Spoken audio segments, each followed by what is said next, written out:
Welcome to The Truth About Pet Cancer. I'm your host, Ty Bollinger. Thank you for signing up to watch this free 7-part docuseries. Over the past couple of years, I've traveled across North America, interviewing some of the brightest veterinarians and scientists in an effort to learn the most effective treatments and preventions for pet cancer. I'm excited to share this enlightening journey with you so that you can learn this life-saving information that will help you enjoy a happier and healthier life with your pet.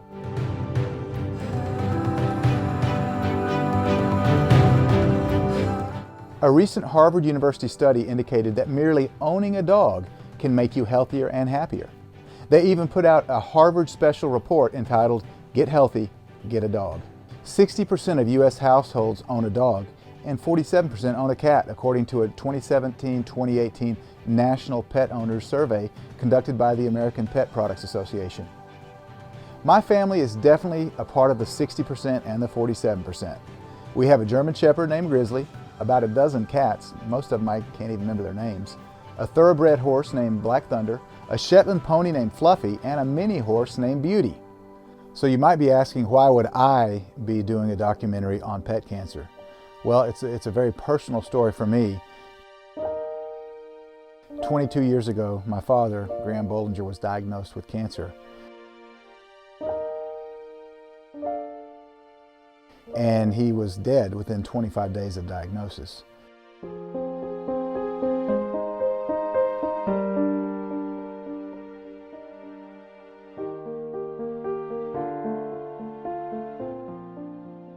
He was only 52 years old at that time. I'm 50 as I stand before you today, so just a couple years older than me. He was taken from us way too early. Over the course of the next 7 years after I lost my father, both grandfathers, my grandmom, an uncle, a cousin, and finally my mother, they all died from cancer. This was extremely difficult for my wife Charlene and I to deal with. It literally devastated our family for a long time. It seemed like the only thing that we thought about was somebody that had recently died from cancer. We began to do research on cancer because we didn't understand why our family members couldn't be saved. And the things that we learned began to shock us. We began to learn that there are treatments for cancer that work relatively well compared to the traditional treatments, but they're not very well known. They're not taught in medical schools. They're not implemented in medical practices. And we wanted people to know this information. I mean, it was really a burden on us. We didn't want other families to be devastated the way that we had been devastated by losing so many close family members. So from the very first, with Charlene and I, it was a mission to help educate people about the truth. We published our first book in 2006 and began to learn more as we went along. And it wasn't until 2014 that we hooked up with our current partner in The Truth About Cancer, Jonathan Hunsaker.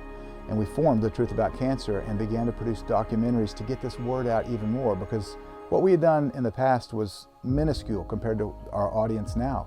And this was just an effort to continue this mission, to save lives, to educate, so that people don't have to lose loved ones to cancer because of lack of knowledge. And so it was only natural, after producing several documentaries over the last few years on people cancer, that people began to ask us, what can I do to help protect my pets? How can I save my pet? I just lost a pet to cancer. I wish I had known what I could do. And this was kind of a natural evolution for us to go from researching people cancer to pet cancer. And with the people cancer, we interviewed the experts, the top experts all over the world. In this pet cancer documentary, we've interviewed the top veterinarians across the United States and even the world to find the answers to pet cancer. And so that is why we're doing this. It's because we love you. It's because we want you to be healthy. We want your pets to be healthy. And we don't want any more people or pets to die because of a lack of knowledge.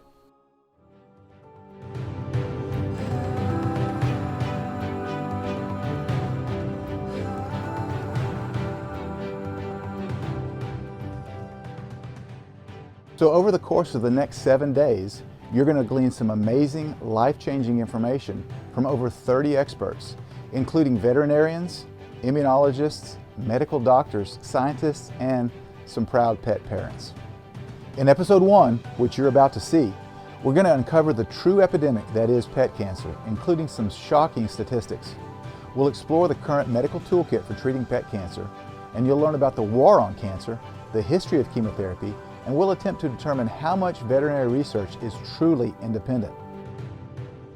In episode number 2, we'll explore the pet food industry in great detail, and you'll learn some dirty little secrets from insiders, including how pet food is actually made, processed, and produced, and exactly where the ingredients come from. Together, we will examine the science of epigenetics and nutrigenomics, we'll scrutinize species-appropriate diets, the ketogenic diet, and we'll dive into the facts about kibble. Episode 3 is 100% devoted to uncovering the truth about pet vaccines. We're going to put vaccines under a microscope so that you can learn which ones are necessary, which ones are not, which ones are safe, which ones are dangerous, how often should you vaccinate. You might be shocked when you hear Dr. John Robb as he explains why they started vaccinating cats in the leg rather than the scruff. In episode 4, we'll examine environmental toxins, chemicals, pesticides, and an herbicide called glyphosate, determining just how much harm they are causing in our pets. What about these flea and tick collars? Or that heartworm medication? What about those cleaning products you're using in your home? And what about GMOs, genetically modified organisms, in the food supply? Are these things actually silent triggers that are causing pet cancer rates to skyrocket? Find out in episode 4. In episode 5, you will learn some practical and easy to follow steps on how to turn a C- pet diet into a B+ pet diet with very little additional cost. We'll examine the potentially damaging effects of stress on your pet, and you'll learn the actual science behind the phrase that laughter is the best medicine. And it'll be music to your ears when you hear a Grammy Award-winning artist describe the musical frequencies specifically used to heal pets. Do you have a smart meter in your home?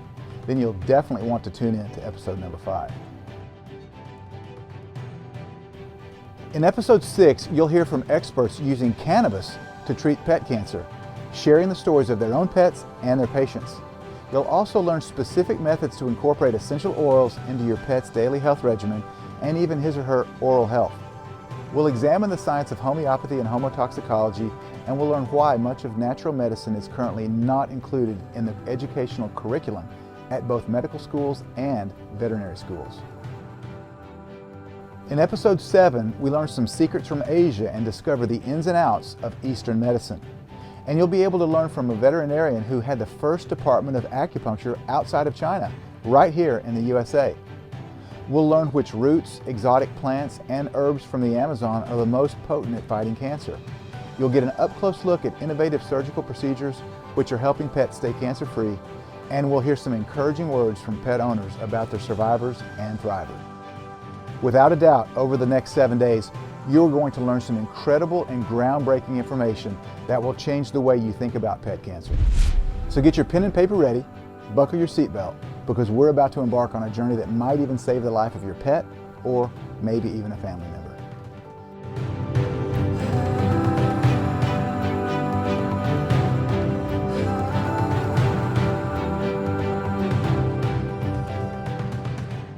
When it comes to cancer, the amount of online information about cancer in dogs and cats is overwhelming. How do you know what advice to trust? An estimated 6 million dogs and nearly 6 million cats will be diagnosed with cancer this year. But according to a 2008 Springer study published on PubMed, only 5 to 10% of all cancer cases can be attributed to genetic defects, whereas the remaining 90 to 95% have their roots in the environment and lifestyle. The environment-lifestyle component contains things like stress, sedentary lifestyle, toxins, pollution, infections, obesity, and of course diet. And pet cancer rates are definitely on the rise. You look back 50 years ago where some will say that the cancer rate may have been 1 in 100 dogs. Today, according to PhDs, the dog has the highest rate of cancer of any mammal on the planet. Literally from last year, them saying 1 in 2 to this year, 1 in 1.65 dogs will succumb to cancer. And 1 in 3 cats. Skeptics will say, oh, we're diagnosing it better or we're diagnosing it earlier. And that just is not reality. Okay, we just never used to see it like that. And you'd see it keep on skyrocketing year after year. You would see more where it's now the largest cause of death in animals. I ran across a study, and the study said that your dog is 4 times more likely to get breast cancer than you are, 8 times more likely to get bone cancer than you are, and up to 35 times more likely to get skin cancer than you are. When I graduated Cornell in 1973, approximately 1 out of 10 dogs got cancer, and it was always a disease of the old. So if we saw a dog that had a lump and the dog was young, we eliminated cancer as a possibility from what's called the differential diagnosis, just based on age. We do see commonly dogs under 18 months of age with terminal cancer. What used to be a disease of the old is now unfortunately a disease of the young. Why do you think that cancer is so pervasive in pets today? Well, it's not just pets, it's in people as well, especially in children, because the exposures, the environmental exposures that the smaller animals and smaller children get would be a much larger impact on their body than it would be in a larger animal or an adult. Now, we know that glyphosate and moreover the entire formulation of Roundup, which is what they used, is very toxic, and it has all sorts of effects on the body. And it was declared by the World Health Organization as a probable human carcinogen, class 2A. Now, they also determined that it is definitely a carcinogen for animals. So when we're talking about pets, it's not probable, it is an animal carcinogen, according to the World Health Organization's IARC committee, which makes the determination for the world. Why are we seeing just this epidemic in pet cancers? Oh my gosh, I think there's a lot of reasons. And I've been in practice for 33 years. So those 3 decades that you're talking about, I've lived through them. And I think that we've changed how we deal with our pets over the years. So, back in the 50s, we had farm dogs and they ate what was left over from what was grown on the farm, and we weren't using such horrible chemicals on the plants and the crops, and we weren't feeding processed food to our animals. They were eating whole, nutritious, real foods, and we weren't giving vaccinations every single year. We didn't have most of the vaccinations, and I'm not saying that we should never vaccinate because they have saved many lives. However, the over-vaccination is rampant. The chemicals that we are now throwing at our pets for parasite prevention are over the top toxic, in my opinion, and I think that we need to pull back and really look what we are doing to these animals. Cancer is certainly a big problem in pets today. But before we go any further, let's take a step back for a moment to learn from Boston College professor and biochemist Dr. Thomas Seyfried, as well as Dr. Ian Billingsworth, a world-renowned veterinarian from Australia. Exactly what is cancer? Is it the same in pets as humans? Is it genetic? Currently, we work on the theory that cancer is caused by a series of random mutations to growth-controlling genes in the nucleus of the cell, and yet modern science is showing that is incorrect. There is something else going on here, and it's related to our mitochondria. All the cancers are the same. And this is one thing people have a great deal of difficulty realizing. They think breast cancer is different from brain cancer, different from colon, bladder, and maybe different in dogs than humans, mice, and they're all the same. Cancer starts from damage to the respiration, regardless of the tissue, the cell, or the organism, right? So dogs, mice, they have cancer for the same reason that humans have cancer. The mitochondria become damaged. Now, what happens is that once the mitochondria become damaged, they throw out what we call reactive oxygen species, ROS. They are mutagenic and carcinogenic. So the mutations that people study in the genome are an effect of the damage to the respiration, okay? So they are an effect, not the cause, all right? So yet the field is focusing on an effect and not the cause. What Otto Warburg said was the tumors are using the glucose as a fermentable fuel because their respiration is defective. So he said every cancer cell has some defect in the mitochondria.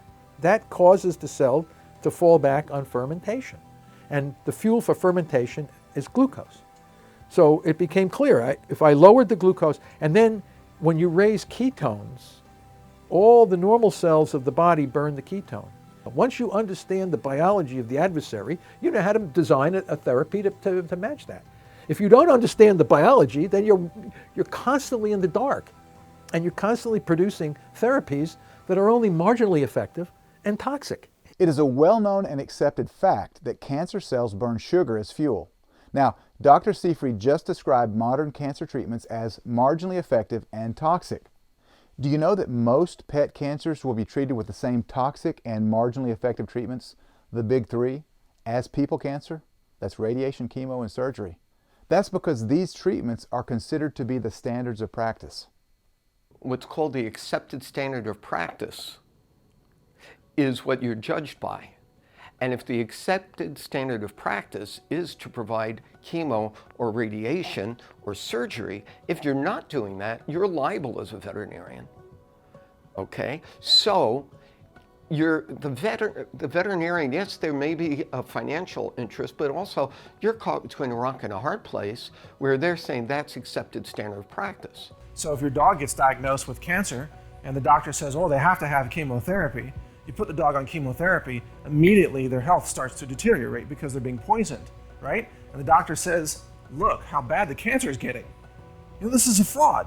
It's worse than a stage magician in Vegas hiding a tiger in the back of a cage and then putting a curtain on, and then boom, there's a white tiger here all of a sudden. It's magic. This is charlatanism. This is con artistry in medicine that is more deceptive than any kind of stage magic. So, that's what these people are doing. They're conning pet owners into chemically poisoning their dogs and cats and calling it medicine, but it isn't. It's animal cruelty. It's the worst form of animal cruelty because that dog trusts you. You're their owner, you're their companion, you're their family, and you betray them when you poison them with chemotherapy. It would be much more compassionate to treat them holistically, support their quality of life, and even if they do die from cancer one day, at least it's a more natural death and not a painful, tormented chemical abuse of that animal. Some of the vets got up in arms because I had some of my students that became veterinarians, and some of the drug companies would come in with chemo for dogs, and then you would give the dog a similar structure of what we had for the human, and the dog would get sick as hell, vomiting and diarrhea and all kinds of horrible things. And some of the vets said, we can't use this drug on our pets because it's animal cruelty. It's animal, but we'll use it in the clinic for the human. So it's like, well, the human has all those problems, but people are fearful because they know that, well, if you have cancer, you're going to have to expect a lot of suffering. This is insane. You don't need to have this suffering. One of my aunts that had lymphoma and died pretty early in her mid-60s. And she said to me, one of her last things that she shared with me, she goes, don't ever do to an animal, it's yourself, what they did to me with chemo. And I took that to heart, because she didn't have great quality of life. I think the problem with these treatments is that instead of supporting and helping and enhancing the body's own immunity and defense, we end up poisoning the body. We end up really disrupting and disturbing the metabolism of the body, thinking that we're going to make it healthier. It's like pouring sewage in a lake and thinking that we're going to purify it by pouring sewage in it. So I think that we need to really see cancer treatments as the last ditch resort. Why would the standard of care be treatments that, according to the evidence, do not work very well? They should be used as a last-ditch resort, and they could even make the cancer worse. Let's have a look at the history of chemotherapy and learn more about the standard of care treatments in an effort to better understand this intriguing and important question. The first chemotherapy agents, and even some of the agents that are still used today, are derived from the mustard gases that were used to kill soldiers in the world wars. In order for having a maximum chance of fighting and overcoming cancer, we need an intact immune system. And that too makes the current approach of chemotherapy so unethical. It destroys the chemotherapy, the first organ that is affected, actually the target organ is the bone marrow. The destruction of the generation of defense cells, leukocytes, etc., are built in the bone marrow. So from the very onset, from the very planning of chemotherapy, from the very scientific approach, it is a deception. It is an unethical, deceptive business that creates illusions for millions of people, and every scientist involved in it. I'm not blaming the doctors. They sometimes don't have the education to go at that length. But every scientist knows that it is a huge fraud. And those who say they don't, they should quit the job of being a scientist. The sad thing about chemotherapy is that it does enhance the malignancy of cancer in two ways. For one, is that if you take a tumor, the majority of the cells in there are actually not inherently malignant, in the sense they're not going to go spin off and create a new tumor. But the subpopulation of cells known as cancer stem cells, which are about 1 in 1,000 within that tumor, can do that. Normally, they're just there providing new cells for the colony and growing slowly, because it takes decades for cancer to get to the point where you notice it in surveillance. But so what happens when you use chemo is that you also destroy all of these relatively non-malignant cells in the tumor, and you enrich the cancer stem cell population. And in doing so, you actually have made the cancer more aggressive. Moreover, cancer cells within a tumor can become cancer stem cells. So there's two types. There's the relatively benign daughter cell in a tumor, and then there's the cancer stem cell, the mother cell that's at the apex. When you use chemo, you use radiation, both of those things have been shown to potentially convert the benign cell into a stem cell. It's called stemness. It can induce a stemness phenomena. And so that's why chemotherapy is really equivalent to, fighting war with war. I mean, it's fire with fire. It's the same idea. If you talk to veterinarians who practiced medicine 20 years ago, and I know you have, they'll tell you back then they didn't see these kinds of cancer cases, or even other things like diabetes as well. Something has changed dramatically, and we know what it is, we can talk about it, that's causing cancer in pets at really epidemic proportions.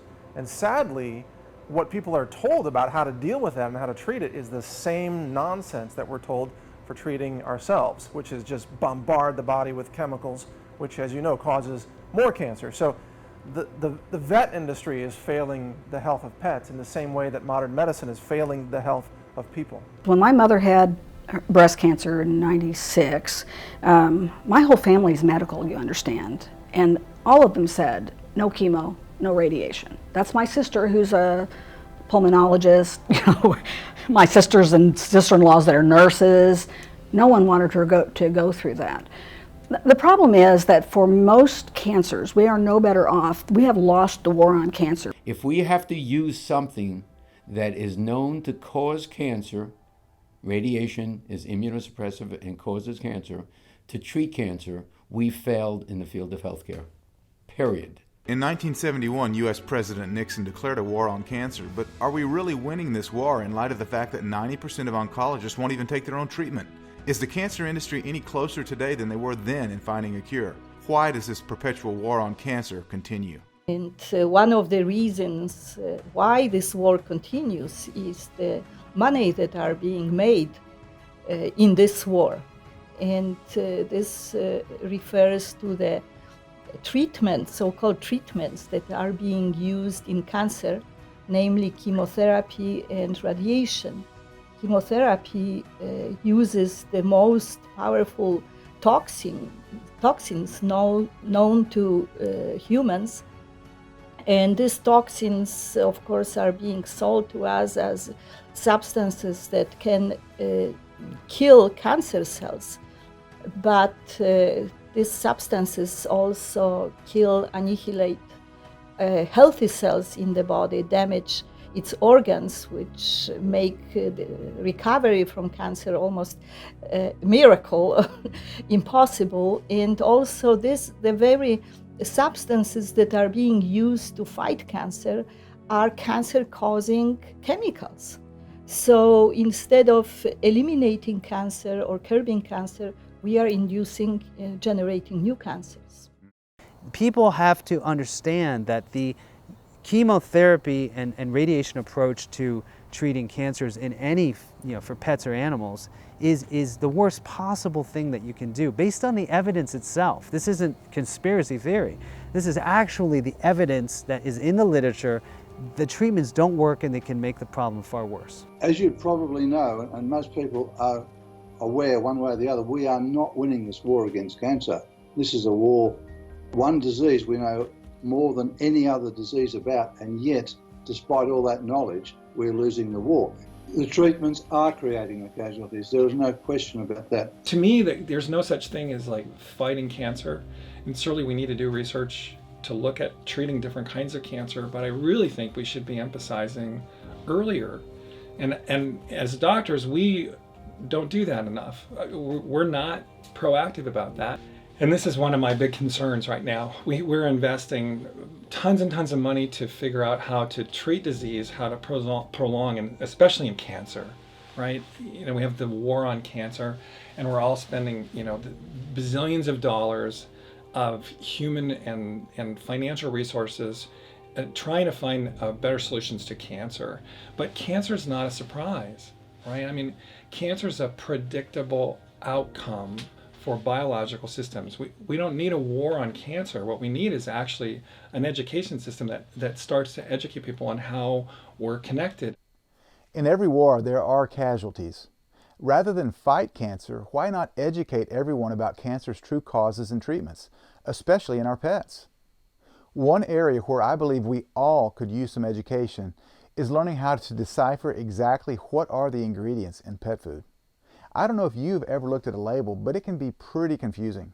They're not smoking cigarettes, they're not drinking, they're not doing some of the things that you and I do that help create an environment that's super available for cancer. They're not stressed out in their minds. You know, they're not doing these things. And so what is it? And to me, what landed for me at that time, still uneducated, still discovering, still researching, was that it had to be something that we are feeding them. So I started to look like on the back of the label to figure out. And then as I started reading the label, I was like, I don't even know what 90% of this is. I have a master's degree in dairy nutrition, and I can't read the labels on pet food. The pet food industry uses terms that have no meaning, especially related to our commonly accepted meanings. So natural means nothing in human or animal pet food labeling. Chicken meal does not mean what we think it means on the labeling. So we need an unabridged dictionary this fat, I think, to go through to be able to read the labels, you know, that are like a thesaurus, where it's like, I think this word means this, and then you look it up and it's like, oh no, this is what the word means in the industry. If you look at their labels, it blows my mind that that these foods are used. There is modified starch and corn and meat byproducts and rendered fat and whatever else is actually not part of the natural diet of our canines or felines or other animals. In this next segment, you're about to hear from about a half dozen well-respected veterinarians describing what they learned in veterinary school relating to the approved food for dogs and cats and other pets, commonly referred to as kibble, and whether or not it's a good idea to allow your pet to eat anything but kibble. When I went to veterinary school, we were taught don't put anything in the dog food, right? Feed a complete and balanced dog food designed by, you know, nutritionists and companies, and, you know, we have good control over what's going into these things, and if you add other foods, you mess up the nutritional balance of the food. But, you know, we know on this that chronic inflammation is the root of all this chronic disease. And so if we're feeding a food that causes chronic inflammation, we got to do something about that. Otherwise, we're just kind of unethical used car sales. We're cashing in on sick dogs. What you're taught in school is never let your clients do a home-cooked meal. Do not let them feed anything from the table. Oh my gosh, God forbid. If they feed scraps from the table, they will unbalance the balanced diet that they're pouring with the kibble into the bowl. What a bunch of malarkey. When it comes to nutrition, there's a lot of issues in the pet food industry that we're up against, and I believe that how we choose to nourish our animals on a day-to-day basis absolutely impacts their immunologic health. So there again, veterinarians will tell you, never switch your pet's food. We're supposed to wean your puppy, let's say at 5 weeks of age, you put them on an entirely inorganic, over-processed, dehydrated, nutritionally complete and balanced dead food. I want you to think of it like Total. We're not picking on Total cereal. But think of it like total cereal. So you take a regular cereal, you add a synthetic multivitamin to it. Would you feed that to your kid 3 times a day from the time that they wean till the time that they die? Probably not. But veterinarians have convinced an entire 100 years of pet owners that if you feed anything other than pet food, dry kibble, or canned food, you could be harming your pet. In fact, veterinarians are the only wellness profession that actually tell you to eat more processed food, and fresh food could be risky. We don't know if it's safe to feed fresh food. Just feed a commercially available processed food to your dog or cat for the rest of their lives, because in veterinary school, we're not taught that nutrition matters. We're taught a list of prescription diets once your animals get sick, and that really the majority of animals in the US go to the veterinarian, and their veterinarian doesn't ask detailed nutrition questions because nutrition is separate from disease, which you and I know isn't true, but that's where we're at in veterinary medicine. It seems like animals are the only being on the planet that we're told you should feed them the same thing every meal for the rest of their life. What a fallacy. And I can only think that got started from the big pet food companies who said, well, we're going to teach the veterinarians, who are then going to teach their clients, for the patients, and then, all of our commercials on TV, you must feed them this 100% complete and balanced diet in their bowl every single day. And so I actually got a box of cereal, and we made a new cover for it, and we put on the front, human kibble. And it says on there, 100% complete and nutritionally balanced, and then it's got, its vitamin list on the back and all the ingredients. And I say to people all the time, okay, here's your human kibble. I'm gonna pour this in your bowl twice a day. You don't get milk, you don't get, nothing on it. I'm gonna pour this dry cereal in your bowl. This is what you get to eat twice a day, every day, for the rest of your life. Forever. How are we feeling? Feeling good about that? I'm thinking you're gonna have some big deficiencies, because adding a synthetic chemical vitamin mineral mix is not the same as getting whole food nutrition from real plants, real meat. It's not feeding a species appropriate diet. Our dogs and cats are not out there foraging for synthetic chemicals. They're, my cats go outside, they bring me back bunnies and mice and moles, and, they're getting a species appropriate diet. And they're pretty dang healthy. All the vet students got a discount on pet food. And that really was our exposure to nutrition. Years ago, I didn't know any better. 33 years ago, when we went to veterinary school, we were given alphabet soup kibble. It's got a kidney problem, he's getting an alphabet soup for that. And if he's got a heart problem, he's getting, the one labeled for that. And for years, that's what we did, and that's what we sold, and that's what we pushed, because I didn't know any better. And once I knew better, then now I can do better. But I feel bad for all those pets when I didn't know better. Yeah. Were you taught any of this in vet school about the kibble? Not one iota. Yeah. One of the important things to remember in any investigation is to follow the money trail. And if you dig long enough, you'll find out that many expert recommendations are actually nothing more than paid endorsements. And much of the independent research is not actually all that independent at all. Are you enjoying this first episode thus far? Are you learning a lot of great information? Are you excited to watch the rest of this show and the next 6 episodes? Do you think that others would enjoy watching it as well? Do you want to support our mission to educate the world on the truth about pet cancer for free? Then please help us spread the word by sharing this page on Facebook, Twitter, and other social media sites by clicking the links below. Your support will make a huge difference in how many people we reach and ultimately how many pet lives are saved. Thanks in advance, and please click the links below to help us spread the word. Now, back to episode 1 of The Truth About Pet Cancer. Because of the research dollars that drive people's ability to do research, to publish, to speak, to have positions, to have workers in their labs, I think that we are being misguided in this country because the research isn't done independently anymore. Way back it used to be that you'd have your universities do research, and it was independent. Now it's paid. There's no independence now. The cancer industry is based on the pharmaceutical model, where we have to treat cancer, and we're only allowed to treat cancer with the current standard of care, which is basically chemotherapy, radiotherapy, and those targeted therapies, none of which work. So we maintain this disease, and it's very important too that for the cancer model to work, that we maintain the Western diet, which is producing the cancer. So again, we have a perfect model for the pharmacology or pharmaceutical companies, or big pharma as some people call it.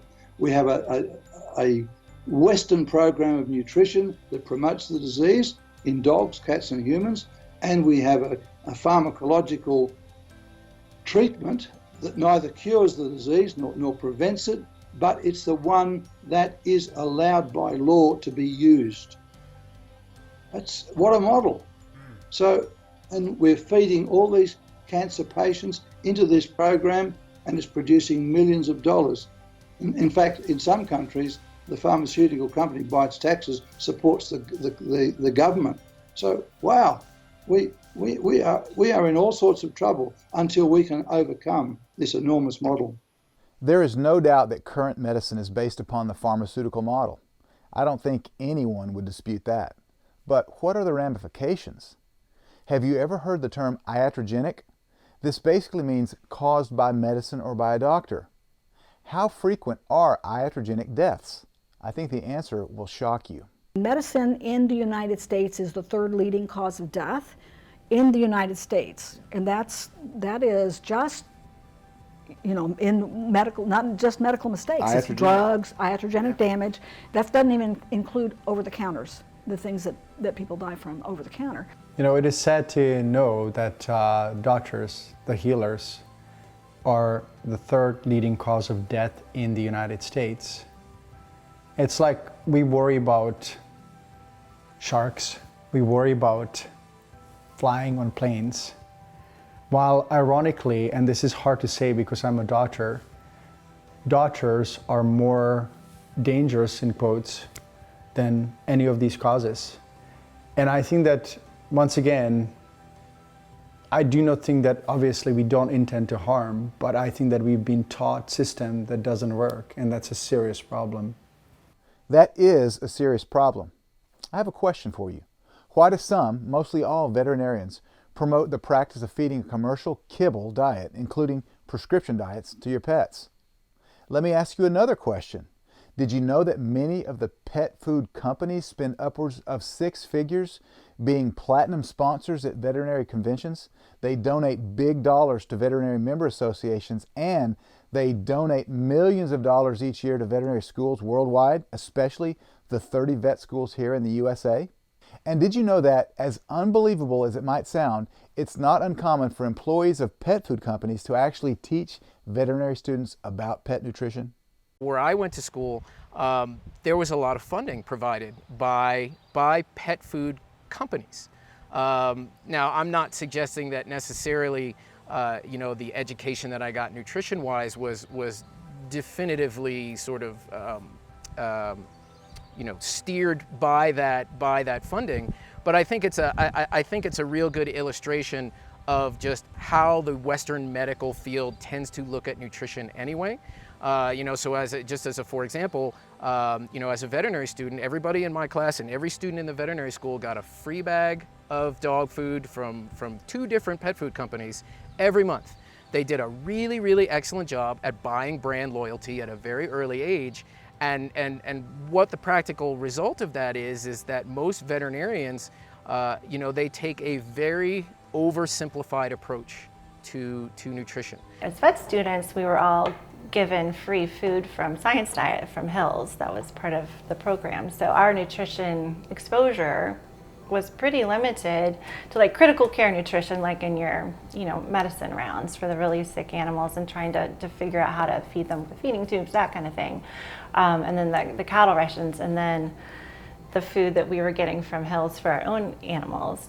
And there wasn't much of anything about real nutrition. And you never really questioned it because, yeah, it's Science Diet. It's supposed to be better than the stuff you get at the grocery store, right? And so, you know, that's what we'd sell. And there's a prescription diet for every problem. And it comes in a bag and it's easy and you don't have to think about it. And I think that vet schools do their best within the frame what the professors and teachers know. I think that what happened is that we are the veterinary colleges are way too connected with drug companies and pet food companies in a way that they sponsor and finance the research that is done in universities. So I think that that's where the biggest disconnect and the biggest problem lies. Obviously, pet food companies are smart corporations. They know that when they start educating the veterinary students early in vet schools, that's the best chance to actually get them promote and use their product. So they basically have captured the education kind of curriculum in veterinary schools. I was at a meeting 2 weekends ago at a vet school and was kind of appalled to see in the hallway all the different big pharmaceutical companies and the big food companies, you know, had big bulletin boards filled with advertising to promote their products. So these kids in school are being just the simple exposure that if Eli Lilly, Elanco, you know, is promoting this and offering these deals, and, you know, man, that's really good. That must mean that Elanco, you know, is top notch, because look what they're doing for us. So my question is this, you know, you're a trained veterinarian. You said you learned some information in your undergraduate on nutrition, but when you were in vet school, what did they teach you about what animals should be eating? Well, in vet school, they didn't really teach nutrition. You know, although they say vets learn nutrition better than medical doctors, which is really frightening, considering how poor I think the quality of nutritional education was in veterinary medicine. What they teach in veterinary medicine is dietetics. They teach you what diet to use for what condition. So, and the diets are commercially prepared, and the people that are teaching you what diets to use are the same people that are profiting from the sale of these diets. The veterinary colleges, I mean, they need financial support. I get it. AVMA needs financial support. AHA needs financial support. I get it. They get a lot of that financial support from the big 4 or 5 pet food companies. A ton of financial support. Is that a conflict of interest? I believe it is. For instance, there is a training group in the state of New Jersey that trains seeing eye dogs for the blind. They are heavily supported by one of the big pet food companies. And so any of those puppies that are in training in a family setting or after they are adopted and given to the blind person must be maintained on that food for life. Wow. They are not allowed to change. And so I get these seeing eye puppies that families are taking care of, and, you know, they're raising them until they're ready to be adopted. And, you know, they bring them in and they're suffering with just horrendous allergies, inflammation, inflammatory bowel disease, things that I know are being caused by their food. And yet I'm not allowed to change the diet away from that company's food. And I can't make them better with that. And, you know, if I had the opportunity to say, well, we're not going to use something processed. Let's use a whole food diet. Let's choose the foods that are going to be the right ones for your dog's digestion and your dog's system. We could make those dogs so happy. And instead, they get to suffer a life of chronic inflammation and allergy. When I was in veterinary school, I was excited. I had no money. I borrowed. I had scholarships. I worked part-time, and, you know, like, I did everything I could to survive.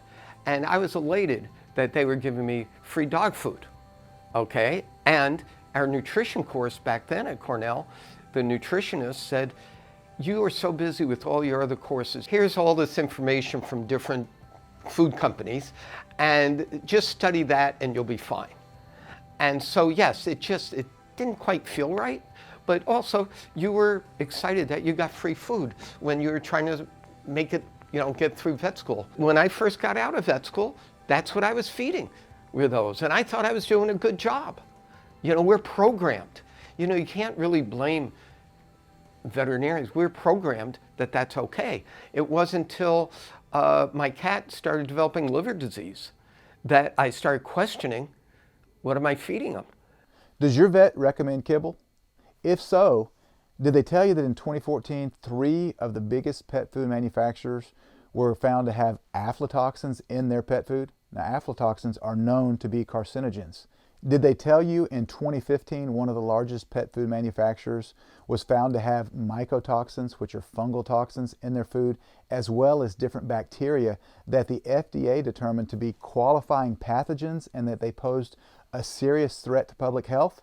I'm guessing they didn't tell you about that. What are we feeding our pets? The sad thing is that pet parents just do not know. And our dog was a yellow lab, and she was a hunting dog and in her prime, but we didn't know any better. We just bought the biggest bag of cheapest dog food that you could. And what was her dog's name? Molly. Molly. I brought some pictures of her. She was just precious. And, you know, she ate that every day, and she loved to eat it. She loved to eat it so much that we actually had to add water to her kibble because she just ate it so fast, but it irritated her throat. And I really feel like that's one of the things that started opening her up. And that's one of the areas that she had cancer. She had cancer both in her throat and esophagus with masses, and then also in her elbows.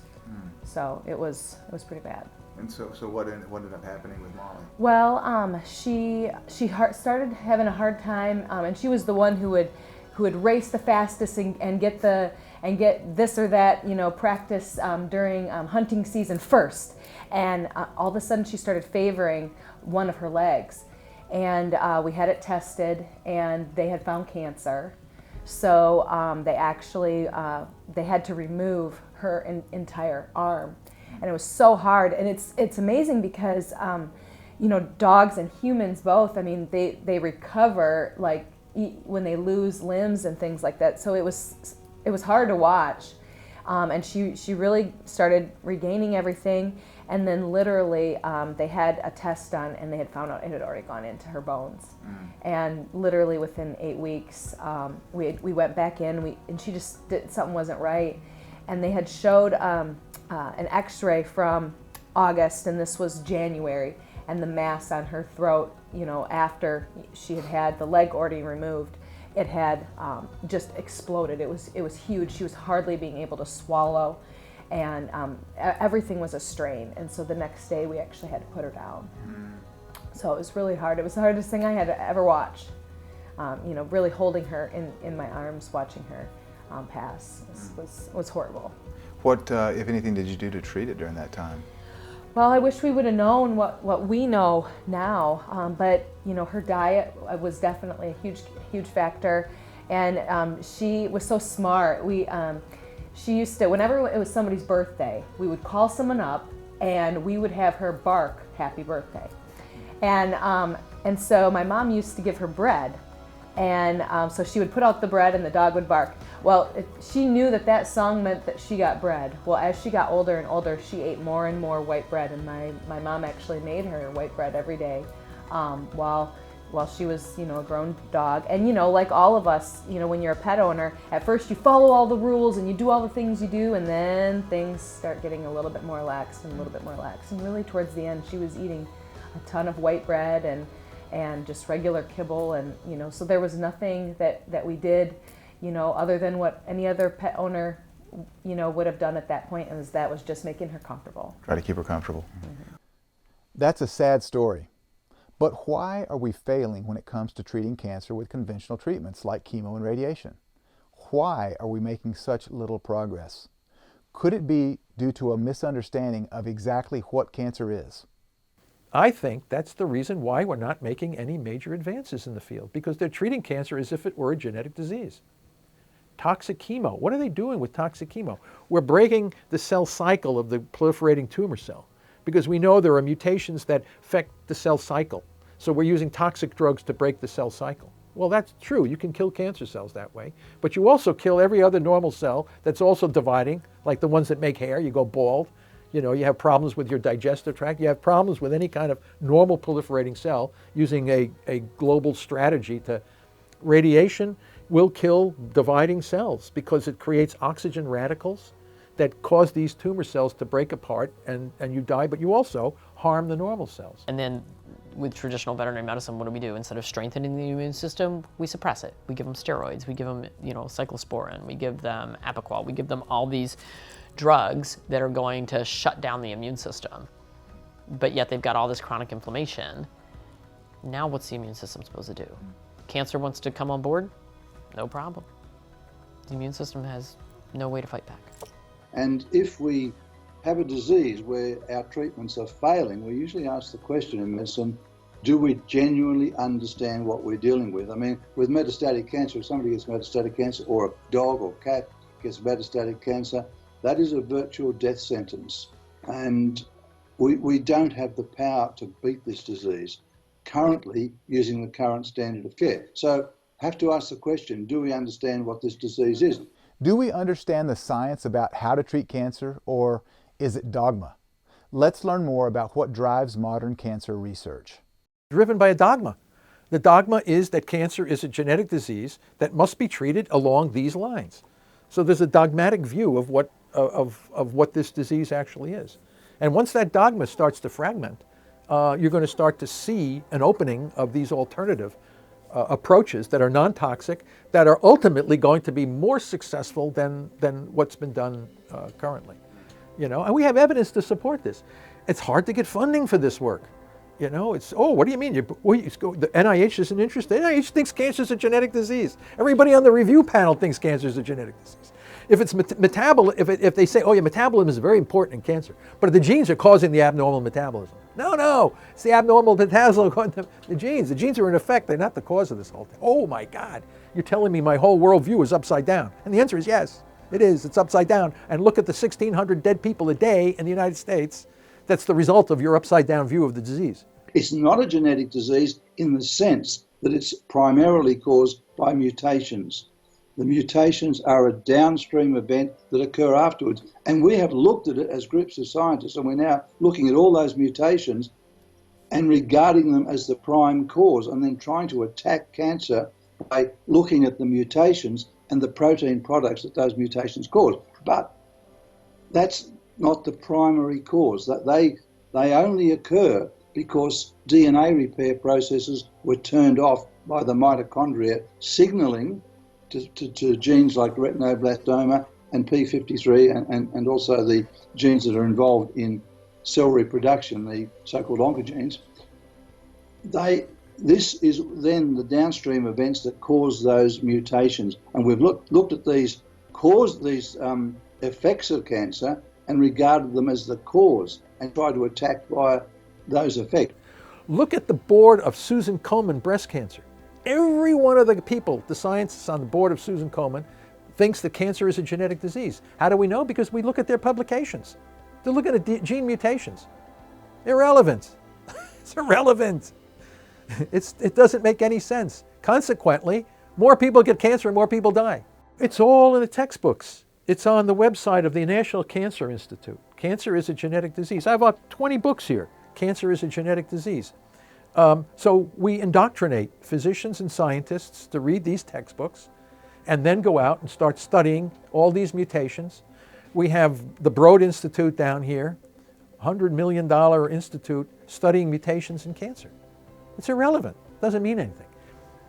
Hard to say. It's terrible to say that in such a few words, that most of that is nonsense.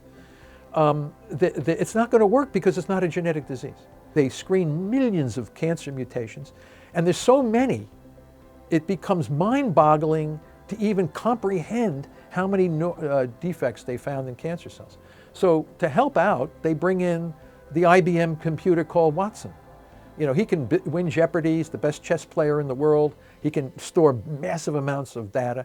So they bring that instrument down there to try to help people comprehend all the mutations. The problem is, no one told Watson that cancer is not a genetic disease, that it's a metabolic disease. The machine is a mindless instrument. It doesn't have the functional brain cells to know garbage in, garbage out, right? So consequently, the poor machine, right, is not that smart. Pet cancer is a big issue, and certainly both with dogs and cats, we know that it's actually, I would say, epidemic at this point. And it wasn't always the case. We know that cancer in dogs and cats both has a genetic component and also an environmental component. But it's interesting. The genetic component is actually, in my experience for the last 20 years of being in private practice, is actually less than 10%. Certainly it's there. And the reason that the genetics are there is, in my opinion, is that we have really overbred, we've misbred and overbred some of our most popular breeds. That has resulted in the last 200 years breeding father to daughter and mother to son, or brother-sister breeding, which ironically the AKC kind of condones and endorses, and that's a problem. The fact that we will paper pedigree dogs that are inbred, they call it line breeding because it doesn't sound good to call it incest. Okay. But the truth is, when we breed that closely, a lot of that DNA that's expressed isn't healthy and is vulnerable, weak, it's not desirable DNA. When we breed for phenotype, when we breed for aesthetics versus genetic resilience, that's also a problem. So humans have gotten in there, mucked things up because we're breeding animals to be bigger, stronger. A Rottweiler, people aren't interested in a 75-pound Rottweiler, they now want a 130-pound Rottie. People don't want a 10-pound Yorkie, they want a 3-pound Yorkie. And in my practice, I have two 2-pound Yorkies, which are the size of guinea pigs. So when we breed animals to be supersized or really tiny, that also allows, of course it's a novelty, but that doesn't necessarily help animals express their best DNA. We're also breeding for certain looks instead of great genetic resilience, and that's a big problem. But frustratingly, we also have the veterinary issue, and that's heartbreaking for me because I am a veterinarian. But conventional veterinarians, it's not that they're in any way trying to perpetuate this cancer issue. They're very alarmed, just as I am. The frustration is we're not taught in vet school how to identify lifestyle obstacles that we need to be helping clients remove in order to prevent cancer from occurring. We're not taught that.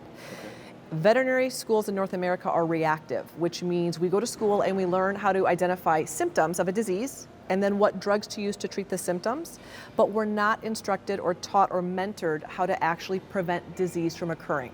So we have a reactive veterinary model instead of a proactive veterinary model. So we're waiting until these animals get cancer, and then we have to talk about cutting it out, poisoning it out with chemotherapy, or burning it out with radiation. And those are the only options when we get to the point that we've been reactive. Again, we see that the veterinary education system is broken. I want to make it clear that this documentary is not intended to be anti-vet, and also that many of the veterinarians that I interviewed are not opposed to Western medicine.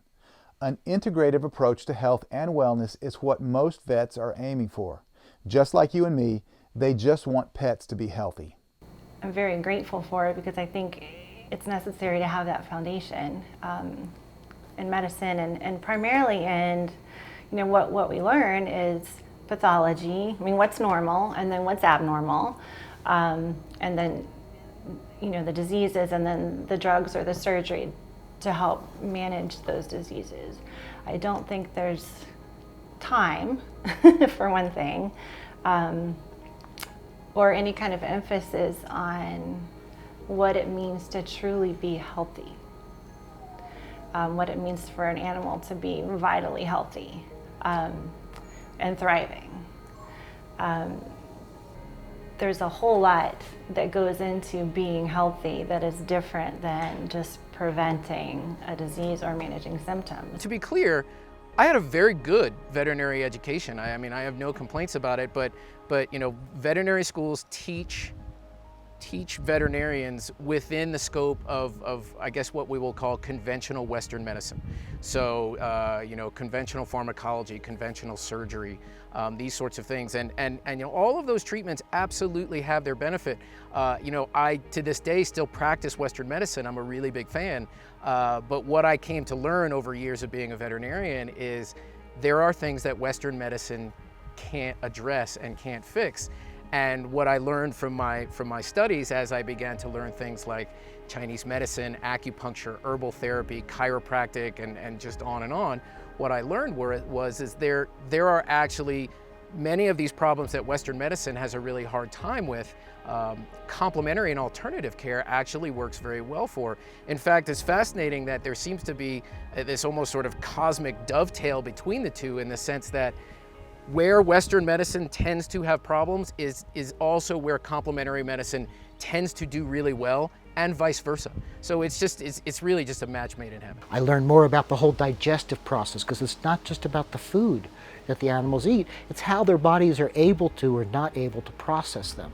And we hear so much these days about the microbiome, this huge organism that really lives in us, of microorganisms, that we share the same environment and we share the same food and we share the same health. And so a healthy microbiome creates health in the animal. And so the diet and the digestion and the herbs were all very powerful tools that I learned to use and to interface, blend with the conventional therapies that I'd learned. And I knew even then that you can't practice alternative medicine unless you can practice good conventional medicine first. If you think about it, nature's integrated. You know, like people separate things. You know, the word analysis, anal, lysis, right? Yeah, sadly. Wow. But ana actually means to break apart, right? So analysis means to break it apart, to look at the pieces and figure out how it fits together. I mean, nature doesn't break it apart to learn. Nature actually puts it together in pieces, and the pieces all have a place. And my attitude is no one form of medicine has all the answers. What you do is you look at the benefits, the risks, and you weigh them. Okay, and then you say, what is best for my animal? There are times where I think Western medicine is fabulous, and I wouldn't give it up for anything. My practice is an integrated practice, which means I get to play in both sandboxes. But what is really, really special for me is that I never, ever, ever look a client in the eye and say, there's nothing more I can do for you. There's always something I can do, even if it's quality of life. If that's all it is, that's huge. But we never run out of something to do, like what was told to me with my horse. I'm sorry, there's nothing more you can do. That's not an answer. Well, that's not acceptable. I agree with Dr. Marlene. There's nothing more that we can do for your pet is not an acceptable answer. There is always hope. We have so many viable options available in nature's medicine chest, from Chinese medicine to herbal therapy to chiropractic, and the list goes on and on and on. The reality is that our choice of how to keep our pets healthy and or how to treat their disease should not be based upon whether it's alternative or conventional, but the criteria should be what is best for my pet. You let go of saying what this is conventional or this is alternative or this is natural, and you just say what helps, what is the best thing for the animal, and you do whatever combination. Looking at cancer is like looking into a garden. You know, we're looking through different windows. And so we're not, you know, this is the oxygen deprivation theory, this is trophoblast. We're looking at pieces of the puzzle, and we need to put all of those pieces together and start looking at it as a kind of an integrated whole, the holistic approach to things. I'm really big right now about talking about veterinarians and animal guardians becoming more gardeners and less warriors. We have to fight disease. If you grow a nice garden, everything grows. And if you're actually an organic gardener, you know that strategy, right? So the richer your soil is, the more resistant it is to disease. And the body's the same way. So if we're just feeding processed carbohydrates and processed rancid fats and, you know, a lot of these things that are part of the standard American human diet, then we're going to get a series of outcomes, which is the standard American outcome, which is diabetes, stroke, heart disease, cancer. But we know we can take those patients and change the way they eat, and we can see differences in their health. So why can't we do the same thing with animals? The current status quo treatments for cancer are horrendous. Just chemotherapy, radiation, and surgery. They do not stop cancer, and they do not give people the other options that work better, that are safer, that are more affordable, and that actually eliminate cancer for life. I think the key thing is to educate yourself. You know, we're doing the truth about cancer, because once you know that and then you receive, okay, here's a diagnosis, you've got cancer. It's not about fear and going into that place and then, you know, you have to do this and we've got to start immediately, all that sort of thing. We know so much more. So that's a historic way of addressing it. And now, for example, when Olivia had a recent recurrence, we got all these notes. Oh, I'm so devastated with the news. Oh, this is awful. You must be, you know, really going through so much anguish. And we said, it's just a little, you know, stage 4 metastatic breast cancer, you know. And so we had a plan, and we, you know, executed the plan. She interrupted her tour, And then in 3 months, kicked back in. She just finished 18 concerts and going strong. That's Yeah. awesome. Yeah, So and I think a lot there's of so it much is we can do. a lot of it is your positive mindset and believing that you can beat it. And I know that it's a very frightening thing, you know, because I've been through it a few times, so I understand. But you know, having John in my life, of course, I'm really fortunate because I have all this knowledge at my fingertips. Olivia Newton-John just summarized the vital message that I want you to remember. Cancer is not a death sentence, and fear has no place in the equation. Education is the key. Knowledge is power. I hope you learned a lot from episode 1, and I hope that you're encouraged and empowered. Be sure to tune back in for episode 2, where we'll explore the pet food industry in great detail, and you'll learn from some insiders, including how pet food is made, processed, and produced, and exactly where those ingredients come from. Together, we'll examine the science of epigenetics and nutrigenomics. We'll scrutinize species-appropriate diets, the ketogenic diet, and we'll dive into the facts about kibble. I hope to see you there. Join the movement, support the mission, save lives. We're a small company that's committed to the truth and to helping save pets. When you support our mission by owning the complete series today, you allow us to continue to research, interview, expose, and share this knowledge with the world absolutely free, just like we're doing right now. If you've learned something, you've been inspired, you want to help save pets across the globe, or you just love how it feels to support a good cause, please consider owning The Truth About Pet Cancer today. As always, a portion of each sale gets donated to charities that are doing real research and are focused on protecting our pets and keeping them cancer-free. Simply click the banner below to join the movement and support our mission. Thanks in advance. Hi, this is John and Olivia. And I'm Olivia, he's John. Yep. Just to be clear. Yeah. And we'd love for you to watch The Truth About Pet Cancer. Yeah, we can hopefully give you some great tips to keep your pets healthy and learn something about yourselves too.